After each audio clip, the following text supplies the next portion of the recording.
Greetings, students. Again, I'm Dr. Sadri, the instructor for INR 2002.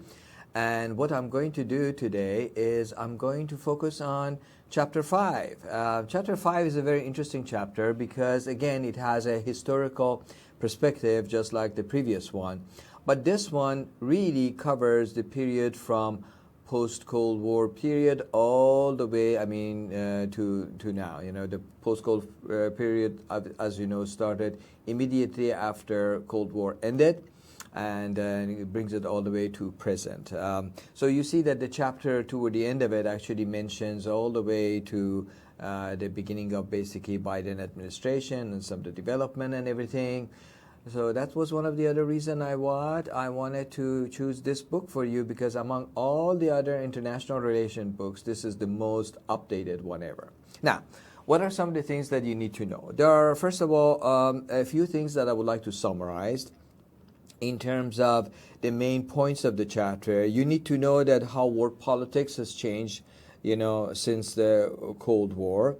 You need to also know something about the New World Order, okay? And you need to also understand that even though the Cold War has finished, it doesn't necessarily mean that everything is wonderful, because there has been more insecurity and instability, interestingly enough. You need to also know that there are significant factors and event happening since what? Since 2000s. So having said that one, then what would be our learning objectives? Those are interesting too. I can focus on the three major ones. First of all, you need to, know how international relation has, basically operated since the Cold War. You also need to know what about international relation has remained the same. So if the first factor focuses on the changes, this factor, number two, is basically focusing on what remained the same. And last but certainly not least, in terms of learning objectives, you need to know, what has happened to our understanding of international relation, has it changed or not. Now, having said that, what I like to do is I like to highlight some of the main themes of the chapter without going to all the details, because I'm sure that you can read those things in the chapter and enjoy it. But it's very important that you would have the general, or what we call the big picture. And then the big picture I give you, when you're reading the chapters, it makes the understanding and digesting the material a little bit better. Okay, the very first theme that the chapter is focusing on is world politics after Cold War. Okay, so what are they saying about this? Well, first, as I mentioned, it takes a historical perspective, and it says, well, following the end of the Cold War, and the demise of the USSR, there was a sense of optimism, to be very honest with you, okay? People, they said, okay, well, the biggest enemy we had is gone. Is that right? So that means it's time for cooperation and celebration and all that stuff. Well, guess what? That was a hope. It didn't mean that necessarily it happened. Why? Because there were, events that, happened right after that we are going to go to details in a few minutes. The other very interesting development was, again, there was an optimism about the role of international organization, and the hope was we need to make them stronger. Okay, now that there is a possibility for cooperation, the international organization would take the lead, and they would provide us with the services that we want. If we provide them with enough, resources and, the authority to get the work done. Because as you know, international organization, including United Nations, they are not world government. I know that there are some people who, unfortunately, they are not educated enough. They don't understand something. And then they say, oh, UN is a world government. No. A world government would be a government that would tax you, okay? UN is not allowed to tax you. You want to know which governments are, leading you and you're under their jurisdiction? Look at to which governments we tax. Here in Florida, we first of all pay, sales tax and other thing to what? To the state of Florida, okay? You pay, home taxes. You pay when you buy a car, you pay taxes. Where does those things go? It goes to our home state. I'm not suggesting we shouldn't. If we don't pay taxes to our state, how is the state going to provide services? They can't print money. Is that right? And what else? Then, as you know, April 15th, what do? We do our taxes. To whom are we paying our taxes? We pay our taxes to federal government of United States of America. Is that right? Because they use that money to contribute to all the programs to protect us. It goes to our military, it goes to our, State Department, it goes to our trade here and there, it goes to a lot of different services. It also goes to what? To our Social Security. We're not going to all be this age. Eventually, like our grandparents and our parents, we're going to get older, and one day we want to retire, and then we would be depending on that one. And we were depending on our what? Medicare, because that's like basically like a national health care that supports us. So all those things, they come from what? The taxes we pay. The less taxes we pay, we should expect less services. The more money we pay, we should expect more services. There are many countries that they pay much higher percentage of the taxes than we Americans do. We Americans, we have a tendency to complain a lot, okay? Because typical American hasn't traveled much. If they travel to Scandinavia, they know what I'm talking about. Sometimes they pay about 30, 40, 50% of their, income. Is that right? I have some relatives over there, so I know a little bit better about some of those places. So anyway, anytime I heard somebody's complaining, I said, well, you're lucky that you're here and you're not in some parts of Europe. Because in many parts of Europe, they pay a lot more taxes than we do. Anyway, to get back to the main topic right here was also the chapter tries to focus on the notion that the end of the Cold War didn't end all the other wars, because soon after that we had the Gulf War, the first Gulf War, when Iraq basically took over Kuwait. Is that right? And if we are supposed to be living in a very peaceful world, well, that should not happen. And then we should respond as an international community. And that was actually one of the few cases that United Nations collective security apparatus worked. Is that right? So all the countries, they got together and they made sure that they pushed Iraq outside Kuwait. All right.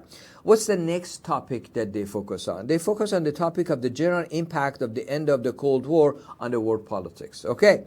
Well, as we know, world politics, went through the process of Cold War for 45 years. Almost 4.5 decades. That's a long time, no matter how you count it. Is that right? Now, what happened during that time? During that time, we had only two superpowers, United States and USSR. Okay, these two superpowers were almighty and all-powerful. And what did they do? They were standing face to face, is that right? Facing each other with completely opposite perspective. Opposite perspective in terms of economic system, opposite perspective in terms of political system, opposite perspective in terms of domestic politics, opposite perspective in terms of international relation, opposite perspective in terms of ideology, you name it, they had differences. The only similarity they had was both of them focused quite a bit on their military. And they had a lot of nuclear weapons. Okay? And in fact, there was a time during the Cold War that the two superpowers combined, they could have destroyed the planet Earth 13 times over with the amount of weapons they had. Thank God, after that, we end up having some agreements, and they decreased the number of the nuclear weapons. Is that right? But I think if you destroy something once, why do you need to destroy it 12 more times? Is that right? Okay.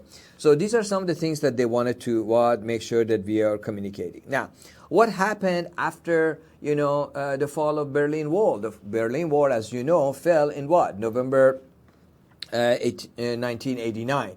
So as soon as that one fell, this whole process of the moving into so-called New World Order happened. Because first that one happened, and then just about officially 2 years later, Soviet Union fell. Is that right? So then what's left?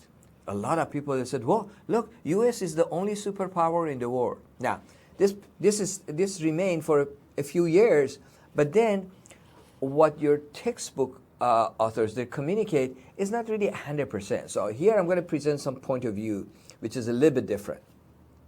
But I want to make sure that if you're in the quizzes, you're getting questioned that it says, according to our textbook or according to the author of our text, do not use the material that I'm telling you as your instructor, because I want to make sure that you have a comprehensive perspective. You don't have, you're not just captured by the point of view of the three authors of our textbook, all right?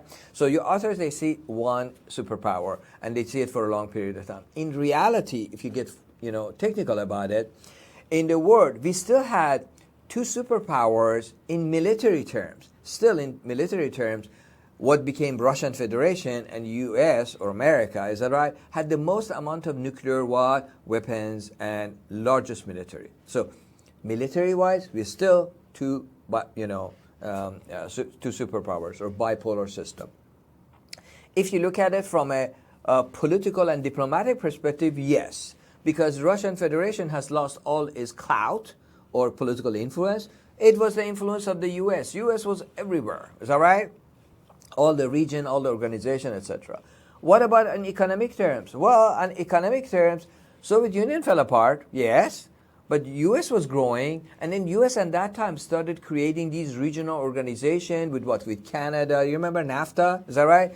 Canada and Mexico. And guess what? We were not alone. The Western Europeans did the same thing. They expanded the international community they had over there. They created what? European Union.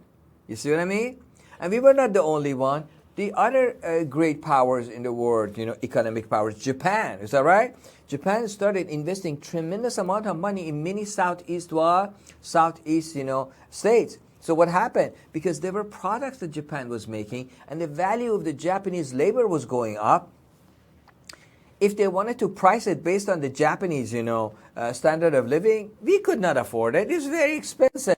So what would they do? A lot of Sony TVs, a lot of, basically Japanese cars like Toyota and Hondas and all the other ones, they started allowing those things to be what? To be assembled or built in other parts of the world. Why? Labor was cheaper. That was, by the way, the period of time that they started opening up also a lot of manufacturing of Hondas and Toyotas here in the States. Why? Because typical American labor at that time was what? Cheaper than the Japanese one. Okay? Same thing with what? Same thing, for example, with the TVs. If you would look at, for example, the TVs from that time period, it says Sony made in what? Made in Japan, but assembled in Indonesia or assembled in what? Malaysia. Why? Because labor was cheaper over there, so they could sell more and more and more of their what? Electronics. Okay? Sony, Mitsubishi, you name it. That's what they did. All right. Having said that one, so I wanted you to know that one, and you know more, and you have a bigger picture. But when the question comes from the text, answer it according to your authors, because I don't write those questions. Those questions come from the publisher. Okay. What else do we need to know? One of the other, topics, I'm just looking at it to make sure that I don't miss anything. One of it is the collapse of the Soviet Union led into basically two notions. One of it was, the collapse of also the bipolar system. So no more Soviet Union, no more bipolar system. No more US and USSR facing one another. So there are new players. Is that right? And also, the second factor was in the post-1991, it was basically characterized by a period of increased cooperation. Yes, that's kind of expected. Is that right? But also significantly instability and what? Insecurity. And those are very important as well. Okay. Now, a very important factor, and I'm going to actually highlight it exactly the way they have it in your chapter.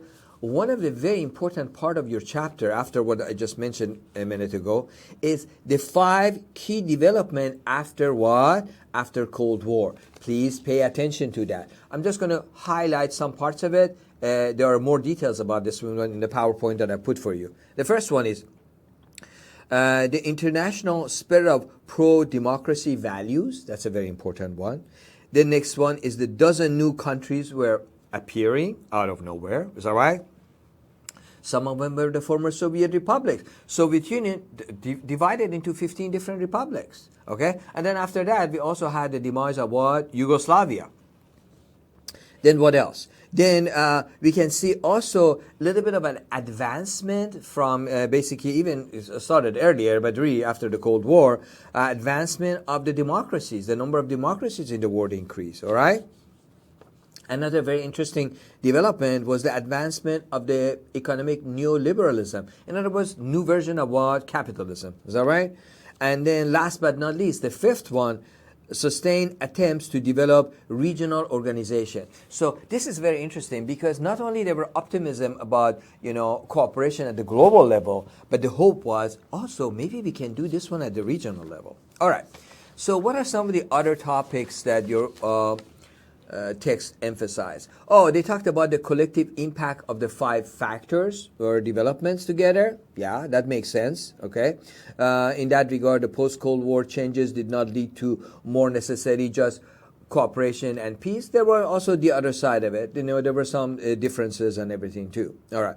Another one is decades since the Cold War have shown that there are also increased instability. And this is a point that they're emphasizing here, which is basically a repeat of what they said earlier, very frankly. I'm just being very honest with you. Okay, the next topic they are focusing on is the new Cold War, the new emphasis they are talking about after the Cold War is the New World Order. Very frankly, they talk about New World Order, but they're kind of like wondering because they say, okay, well, there is more cooperation. Is there more cooperation and less conflict?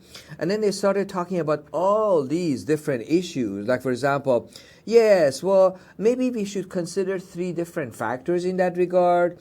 And what are those 3 factors? Well, this was an era of new things. Well, I guess that's why they call it New World Order. Is that right?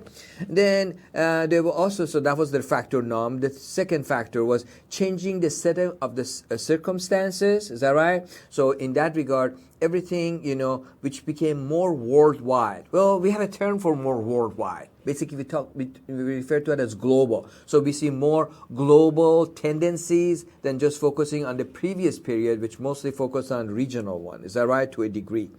All right. What else?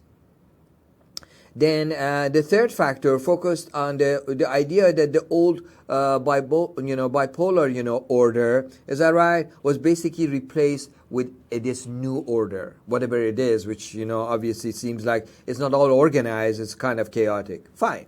Next topic they're focusing on is the New World Order and the American role in this regard. Okay, so New World Order, was a concept that, very frankly, there was no consensus in terms of, how are we going to define this? Everybody came up with their own definition. Of course, it's nothing new that when you put 2 political scientists in one room, you come up with 5 different political parties. Is that right? Sometimes political scientists, over their career, they say one thing at the beginning of their life, and then toward the mid-career, they come up with some other ideas. By the end of their life, they have a completely different idea. So that's kind of normal and natural. But one thing here that people observe, at least the American observers, is that right? They were thinking that, hey, the New World Order means that the U.S. has to lead. Of course, from our perspective as Americans, we would like that. Is that right? I mean, what's wrong with that one? U.S. is the only superpower anyway. It survived the Cold War, but Soviet Union didn't. We were intact. We had their economy going, we had also the strongest military, machine in the world and everything. And plus, beside these, we also had the cultural influence. This is a part of what we call soft power, by the way. Is that right? People, when they think about power, they just think about, look at all of our aircraft carriers. Look at all of our submarines, our planes, our this, or that. Yes, they're good. They're very efficient. They're very impressive. But you know what else is very important in our country? The power of Hollywood. You travel to all over the world. People love to see American movies. And you know what? American movies are not documentaries. American movies, they tell you a story. There's a sense of optimism.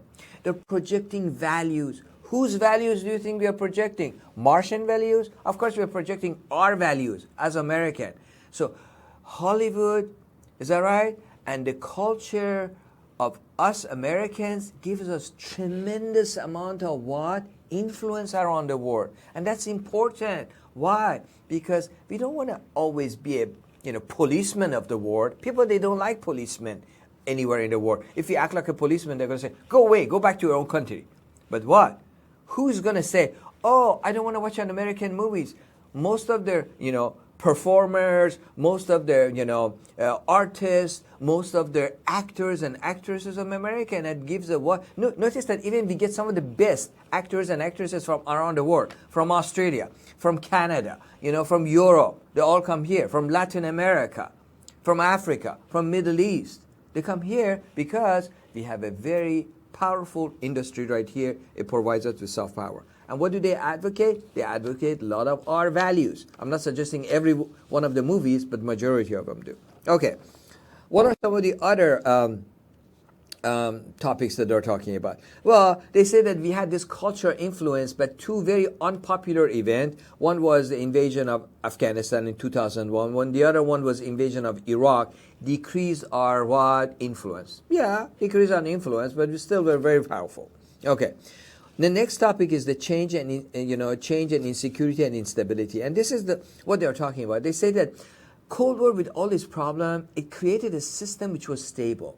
And nobody, at least the great powers, they did not want to take a chance. We never shot a missile at a Russian directly, and they never did that. Now, remember, we talked about the proxy wars. Is that right?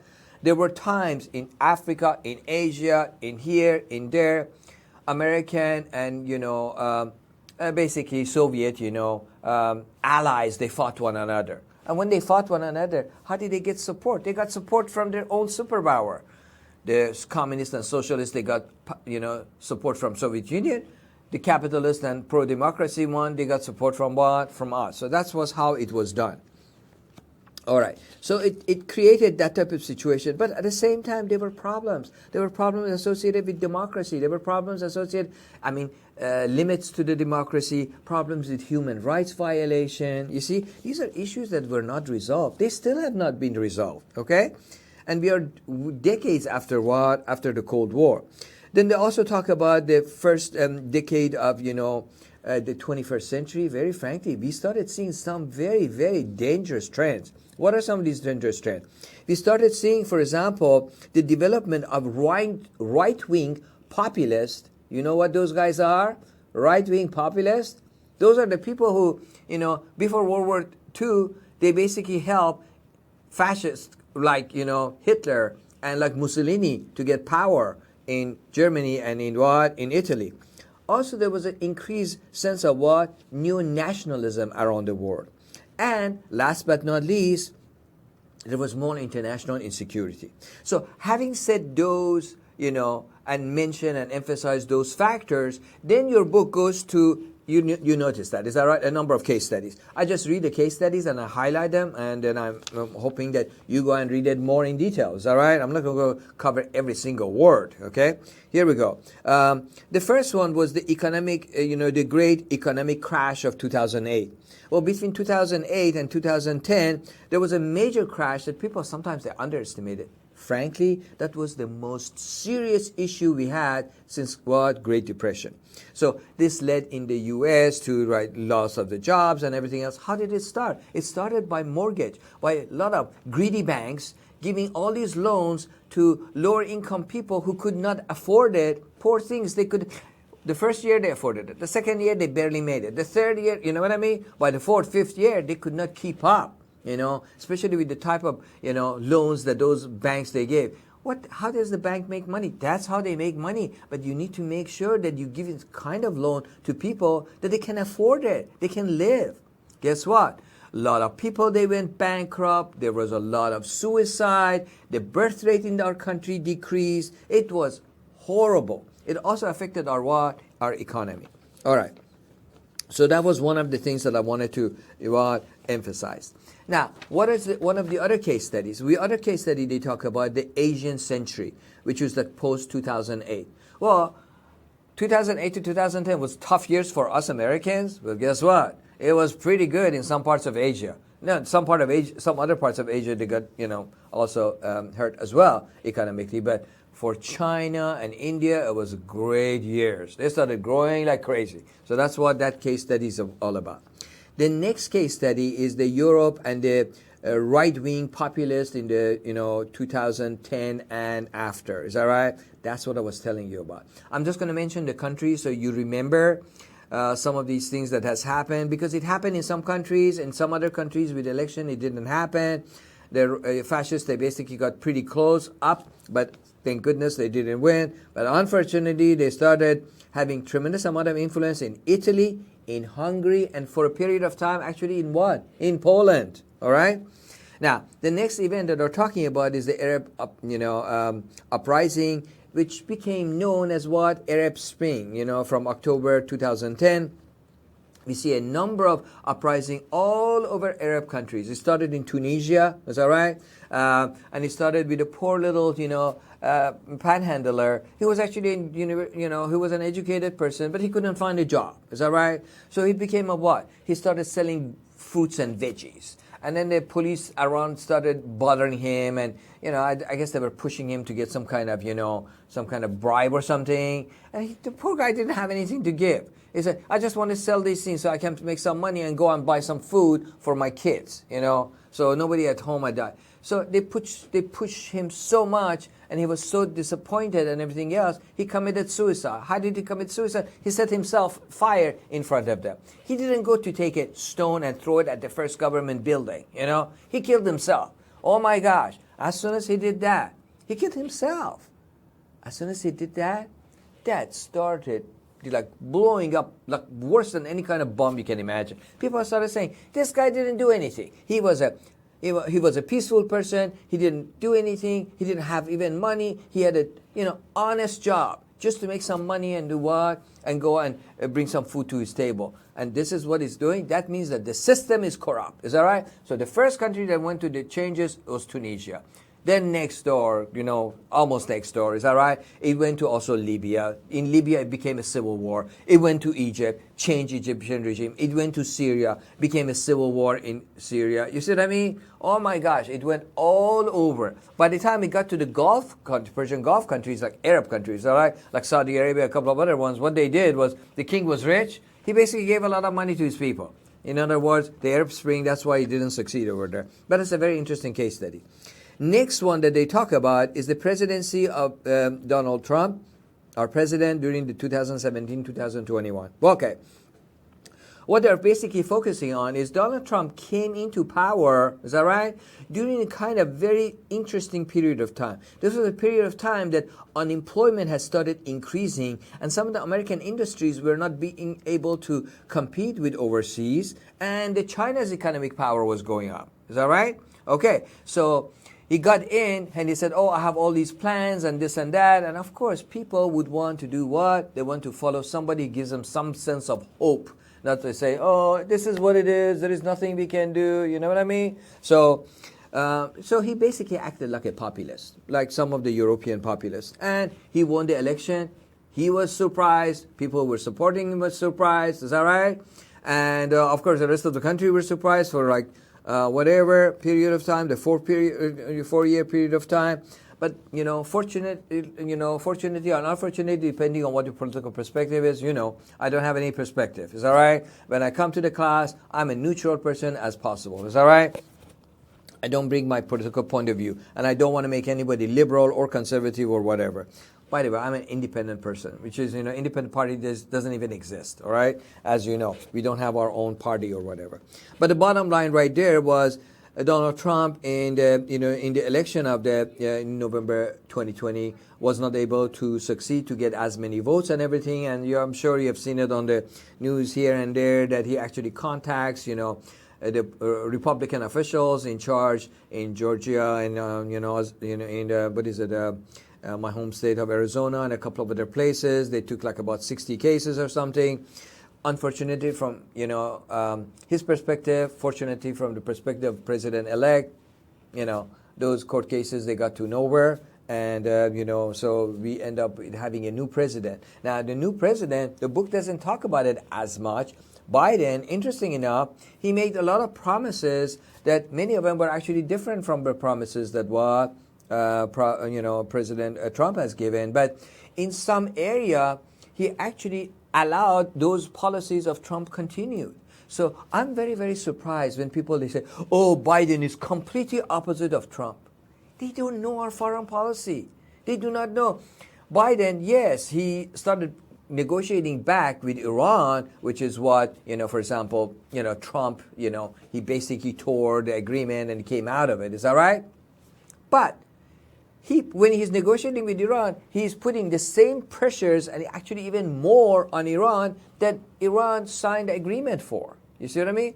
So Biden is not any sissier than anybody else. He's as strong in some ways. I know that doesn't have an image because he seemed like a huggy, touchy type of person.